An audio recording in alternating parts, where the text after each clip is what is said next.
দিয়ে দিব ধনিয়া পাতা। ভাপে ভাপে ধনিয়া পাতার ঘ্রাণটা সুন্দরভাবে বের হবে।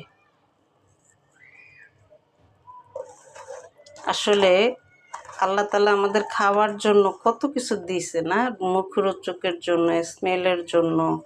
একটা ধনিয়া পাতার স্মেলটাও কিন্তু একটা স্বাদ হয়, সুন্দর একটা টেস্ট আসে।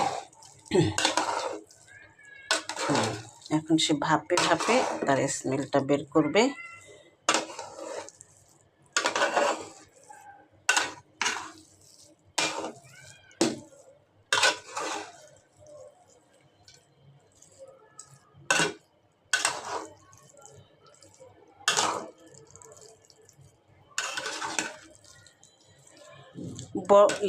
কি জানি বলে, মটরশুঁটি দিলে আর একটু টেস্ট হইতো, কিন্তু আমার মেয়ে মটরশুঁটি পছন্দ করে না, এই কারণে আর আমি মটরশুঁটিটা দিলাম না।